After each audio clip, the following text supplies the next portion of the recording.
Every week we chat to ex-players, supporters and invited guests here on Belmont Banter. Welcome to the official podcast of Whitstable Town FC, whose main club sponsor is Fibertech UK Limited.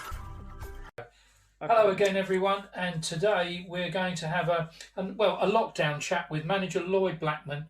It's a bit of a strange time for us all, particularly for Lloyd, because he's having trouble, I'm sure, with players training, not only with the COVID restrictions, but the weather.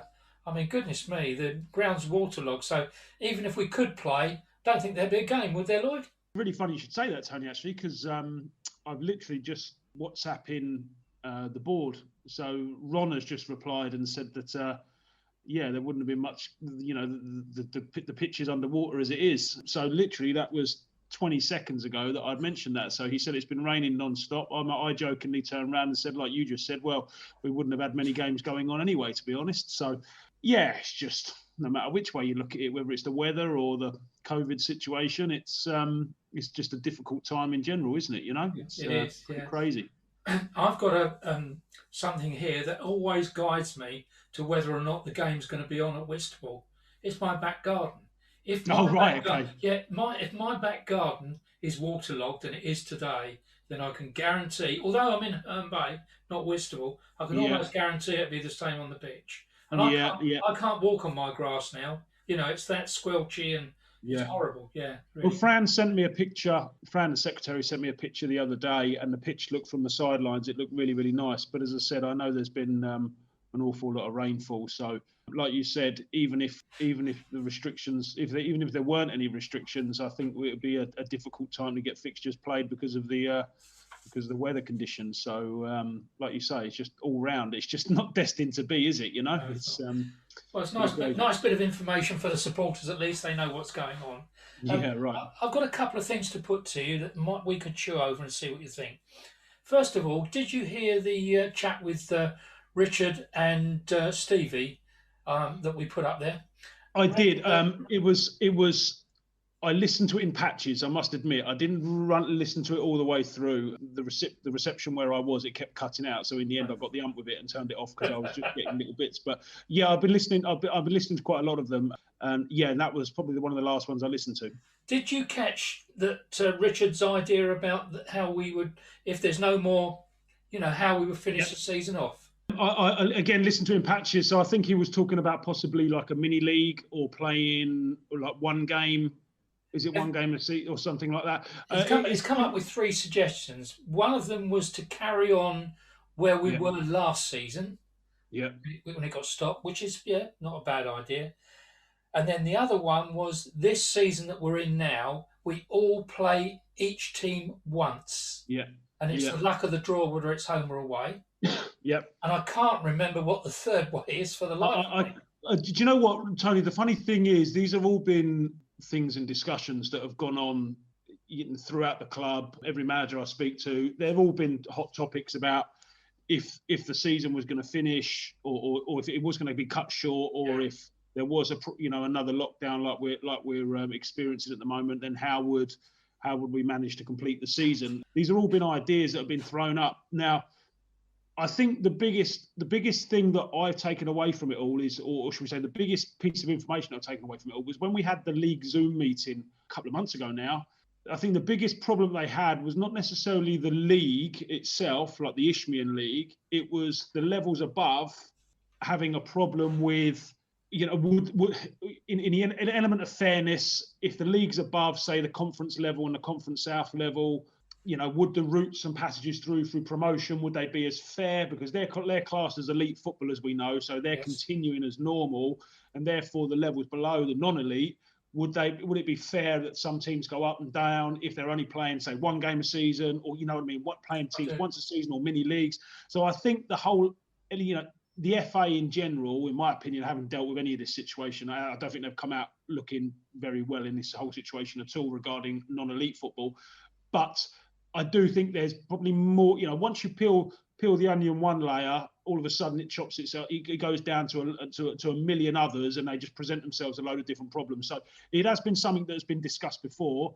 Generally, my gut feeling is, sadly, with the news that we heard yesterday and the news that's coming out today, that we're probably not going to be coming out of this until March at the earliest. I'm not quite sure how we're going to complete a season in whatever form that'll be, whether it be one game or whether it'll be a mini league or whether we'll look to continue this season or next season. I really don't know. There's been lots and lots of suggestions, but as I said, it's we'll just have to wait and see, I suppose. How the boys been coping with training? Have they managed to train at all? So, give you a sort of timeline of what we know and where we got up to. So I think it was we heard the news late December or late November, very early December, didn't we? I think that there was talk of it was all November, wasn't it? Was it all November we had a lockdown? November. It was that time, wasn't it? Yes. So I think the last thing I know is we had a meeting with the league. We were able to listen into all the chairmen and all the managers and all the people in together discussing with the league. And the league sort of said that in the element of fairness, teams in tier 3, they can't play because they're not going to get any gate money. They're not going to receive any secondary income through sort of beer takings or bar takings and the tea hut, whatever it will be. And then we need to liaise with the local council to be able to see if we could do that. Some clubs were able to do that, able to open a secondary income even in tier 3, because it goes really political and it goes really, really deep. I think it was more to do with the location of our ground the location of our clubhouse within our premises meant that we couldn't, but some clubs have had their location outside of the premises. Really, really strange rules. It's all a little bit crazy. So we were told we couldn't, and the league then decided through a vote that teams in tier 3 were not going to, weren't going to play. Therefore, our league was suspended. Now, I think the cultural minister or whatever he is, the sports and cultural minister, whatever he is, he came out and said that now non-elite teams can play with fans. I think they gave us a tent or capacity of about 150 fans, which, considering our average is about 260, 270 maybe, 280 possibly, we were going to be running a deficit, which, okay, wasn't the end of the world. We understood that. Again, we then heard that with secondary income, we couldn't do that. So we weren't going to be making any money from that situation. Then where did we get to? So they made a decision. Although the cultural minister said that you can play, the league made the decision, nope, we're not. We're stopping, we're not playing. That affected then the other local. So we're the Isthmian in the southeast. It then affected sort of like the Southern League, and then I think is it the Northern League, whatever they're called, the same levels. It affected them. Some of them were able to play. So hence why you do hear or have heard up until the last couple of weeks of teams in up north still playing at our level. And then we were able to train. So we trained 2 or 3 times. We were then looking at friendlies. So we had 2 or 3 friendlies arranged. But the weather then stopped them because we had a Canterbury game. I think we had a Deal game. We were then looking to play Deal again on the Tuesday. And we trained. We tried to get games going on. And then all of a sudden, I think we then got moved into tier 4. And then they then said, boom, no, you're stopping. You can't do it. So in all honesty, Tony, during the period of, should we say, early December when we were training, I sort of had one voice on my side of my shoulder saying, this isn't safe. We shouldn't be doing this. This is not right. We're 2 weeks away from Christmas. Boys can contract something. Or they're going to be passing it on to people that are now going to be going back to their families at Christmas. I wasn't comfortable with that. Yeah. On the other shoulder, I had a voice saying, the league have told us that we'll be given 2 weeks notice when we restart. So from the 16th, was it the 16th of December, I think, was the first time that the government came out for the review of the tier system. So if we were going to be moving down a tier or the league decided that we were going to restart, we basically had 2 weeks to restart.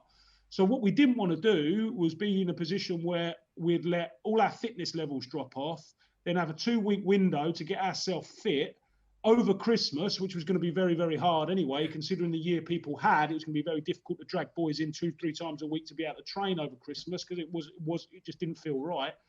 So we trained, we tried to get games, and I wasn't really comfortable, but I had to. Like I said, the voice on this shoulder told me, you've got to train, because if you don't, when you do restart And the boys were all aware. Everyone was at training. They all understood that we could be finding ourselves playing massive catch-up. Yeah. Massive catch-up. Now, I have a lot of sympathy for the managers and the club and the managers, the clubs, the players that had to deal with that 2, 3, 4 week window of uncertainty, because it wasn't nice. It really wasn't nice. You would get phone calls from players. Blackie, a work colleague has been tested positive. I've now got to self-isolate.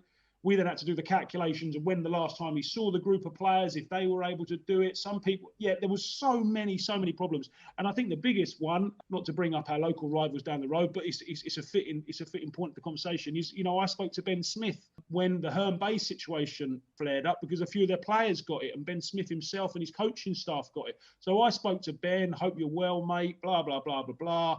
And being in a situation where he said exactly the same to me, it was like, we didn't want to be left out feeling that we were going to be playing catch up if the league decided we were going to start again in 2 weeks' time, when the voice on this shoulder was saying this ain't safe.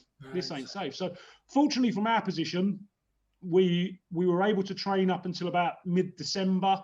Then we heard the news of Tier 4 and so on and so forth, and we then chopped it, and we then gave our players sort of schedules to be able to try and fulfill during the Christmas period, which is difficult. And they send me regular updates of what they're doing, ticking themselves over, and then hopefully waiting for some more positive news over the next, well, who knows? As I said, you'd have asked me the question sort of 48 hours ago. I'll be thinking, okay, there's a possible chance that we can get things going up again, maybe January, February. But now, if we're hearing news of lockdowns until potentially March, it's now the situation has escalated quite drastically. So certainly has. We'll wait and see, mate.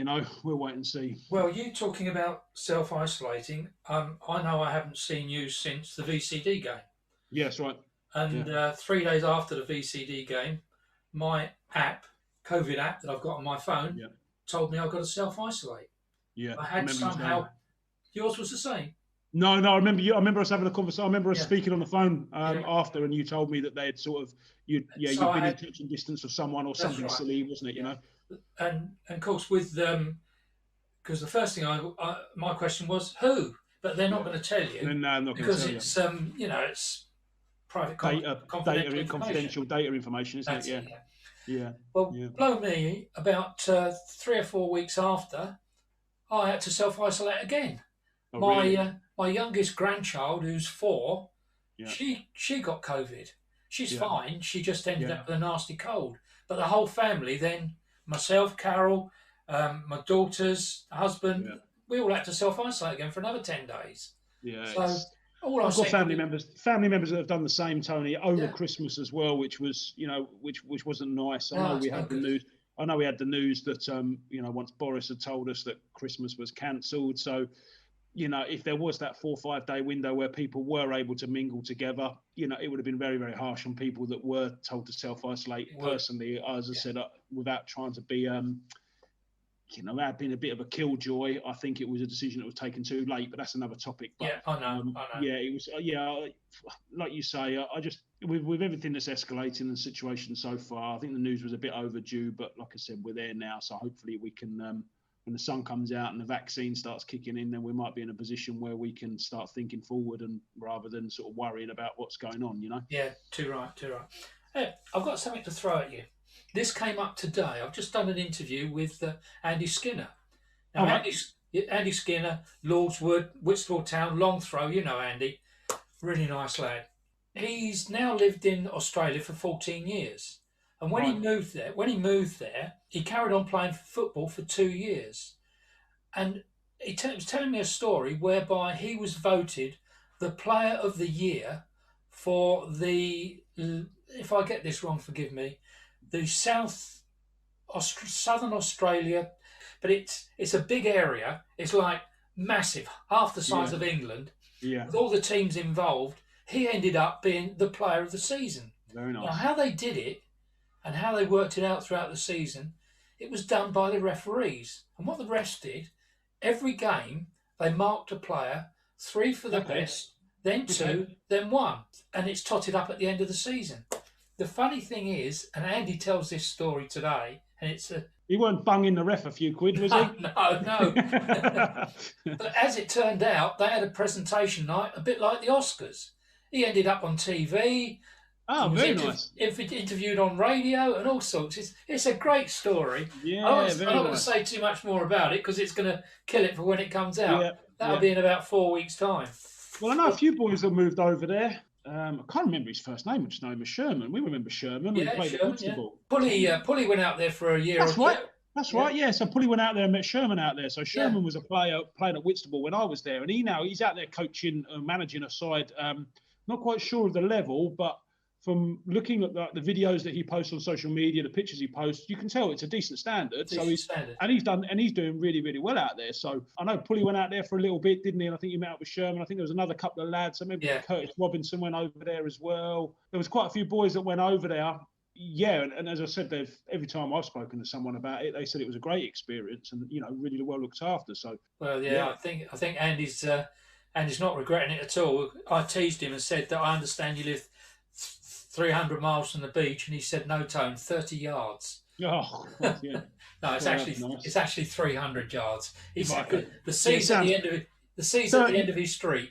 30 yards sounds better. Yeah, it does, doesn't it? Yeah, on the doorstep. Definitely. But he's not regretted it at all. He said it's a great life. He's really enjoying it, and he's still involved in football a little bit, just playing local football, and thoroughly enjoying it. Yeah. And I asked him about whether or not he'd get into coaching, and he said it's something that he's always considered, but it's going to take up too much of his time. He's got quite a high pressure job, so I think that's the bit, isn't it? Yeah, that's definitely the bit. You could be. I'm sure there are lots of good, or should we say, ex-players that have wanted to dabble in coaching and management, but just don't have the time and finances to be able to do it. Family, work, the income, the job. It is. So we've had many discussions on it before, Tony. It's almost a full-time job. So it's I'm sure there's lots of people. I think that's. I remember reading years and years ago about the amount of coaches that come through. I think the FA have finally begun to pull their finger out, although again, it's always turns out to be about 30 years too late. But I remember reading the amount of coaches or the qualifications for coaches that were available. The qualification for a coach that was available, depending on where you went around Europe, the price varied massively. So what you have heard, but I don't know if you know, people may be aware of, most of the times that people go into the higher levels of qualification, they go over to Northern Ireland and do it. The reason you do it over Northern Ireland is the price of earning a UEFA A coaching badge, which is one of the top, not the toppest, but one of the top coaching badges, is the reason it's like a third cheaper than doing it in England. So when you then go over to Germany or you go over to Spain, the cost of doing a UEFA A, which in England, I don't know the exact figures, but I know it's a lot of money. If we're talking 5, 6, 7, 8 grand, where if you go over to Northern Ireland, it's half that. If you go over to Spain, you go over to Germany, then you're talking less than €1,000 or €1,000, say. So the price difference is drastic. So in my opinion, it's that's a deterrent for people. You're a good coach, you think yourself, I haven't got spare 6, 7, 8 grand lying around to go and do a coaching qualification. Whereas in Spain and in Germany or wherever it will be, the price of the qualification is a lot cheaper. So that's why they've got so many more coaches, but not only a lot more coaches, but a lot more better coaches because they've got the qualifications and it's not a huge expense. So I think that's something that the FA probably need to sort themselves out with. I think they're trying to do it, but like you say, they're always 30 years too late. Yeah, I agree with you. It's always a bit of a hard one, isn't it? I mean, they're playing catch up and always have been. And one of the things, again, that's come out of these chats is I wasn't aware that at junior level now, junior football, 5, 6, 7, 8, 9, 10, they play this situation where when the ball goes to the goalkeeper, the opposition then retreat to the halfway line so that it encourages the young kids to play out rather than just hoof the ball. I never knew anything about that. I mean, there's lots, isn't there? I think they reviewed it. What was it now? I'm trying to remember exactly how many years ago it was, but they reviewed it. I don't want to say 5, 6 years ago, 5, 6 years ago. certain age groups play up to a 7-a-side, then a 9-a-side, and an 11-a-side. You know, I can remember when I was 8 or 9 on a full-size 11-a-side pitch, and it was basically whoever had the biggest goalkeeper, whoever could kick it the highest, was going to score the most amount of goals or save the most. So you fancied yourself up against a 3'2" goalkeeper, and we had one lad that can kick it 30 yards further than anyone else, and you were going to win the game. So it's again, they have changed it a little bit. Again, I know that the likes of, Spain, Germany, Holland, for example, the Dutch were doing those sort of things, back in the Cruyff days, which is 30, 40, 50 years ago. And you sort of think, well, how come we're so slow to catch on? So slow to catch on. But again, I think we're beginning to slowly form our own identity, which is a word that I don't really like an awful lot, but it seems like we are. And well, we'll see how it goes. By the time we start implementing this one, we'll be 40 years too late on that one as well. So we'll wait and see. Yeah, good one. What about work for you? Because your job is you're involved in sport, aren't you? Yes. So in the leisure industry. So furloughed at the moment, working for a school and doing in the leisure department. So. Yeah, we went back in yesterday because we believed that we were going to be helping out, testing all the kids to do, secondary school kids that are coming or meant to come back. So we were there, sort of rushed through a presentation and did loads of testing ourselves to be able to test all the kids. Yeah. But then, like you say, I got home from doing that, and then Boris chopped that and said, well, no, we're not, the schools aren't. So it's all chop and change at the moment. But from where I am at the moment, I'm currently furloughed. So did you test yourself? No, I didn't. No, I didn't. We didn't get to that stage. If I'd have been in this morning, I'd have been one of the first ones to be tested. So I would have got it done. But we did we were testing the tests yesterday without sounding silly to get ourselves ready to when we turned up this morning to be able to do it and test, close to 1,000 secondary school kids to be able to get them done. But Boris has sort of closed all the schools again. So it looks like we'll probably be doing that I don't know, whenever they reopen the schools, we'll probably have to go through that situation. When we had the second, we were instructed to go down to Manston and have tests, both Carol and I. We were okay, but it's part and parcel. Even if you get a negative test, you still got to isolate. So that's right. I don't think people take this on board because they think that if they haven't got any symptoms, there's no chance of them passing it on or catching it. It's just nonsense, isn't it? Do you know what? The rules and the guidelines change continuously. I'm not really sure where you get up to now. I know that if you show signs or if you've been in contact with someone, you then got to isolate for a certain amount of time. Yeah, I'm a little bit puzzled with it all, to be honest. But now we've all got to stay indoors anyway. So we're all in the same boat. Yeah, absolutely. Just going back to Ben Smith, was he okay, by the way? Yeah, he was okay. He just felt a little bit ropey. So to be fair, I get on well with Ben. I speak to Ben sort of once every month or every couple of months. As I said, I know we're sort of rivals, but as I said, we're football managers and we're always keeping our ears to the ground. So there's always something we want to chat about. So I just gave him the courtesy call to make sure he was okay. Yeah, I think he just felt really, really fluey. Yeah. But fortunately, I think he's okay. And like you said, that was during the time. I think it was literally that week that then we moved into Tier 4 and they said, no, you can't train.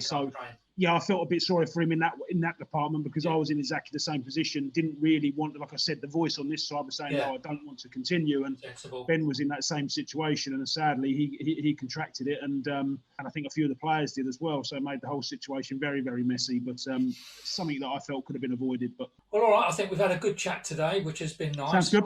Really a case of just letting everybody know what was going on. You've run through stuff from the club and your point of view with the players and everything. So it's good. It's always good. I'm sure if we hear any more news, we'll keep each other updated. But like you say, I think we're probably going to be in for another long 6 weeks, and just everyone stay safe and try and stay as safe as possible.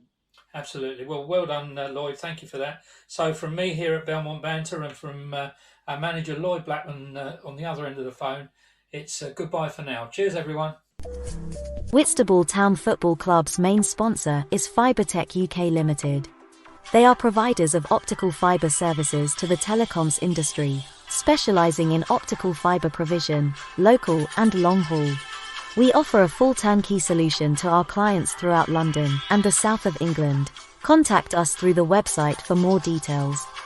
Your host, Tony Rouse, every week on Belmont Banter for news about local football in Kent and beyond. I do hope that you've enjoyed today's episode of Belmont Banter. Don't forget there's a new episode out every week which comes out on a Sunday night, early Monday morning. And you can leave your suggestions for a guest to invite at the end. And leave a like and don't forget to pass it on to all your mates. Cheers!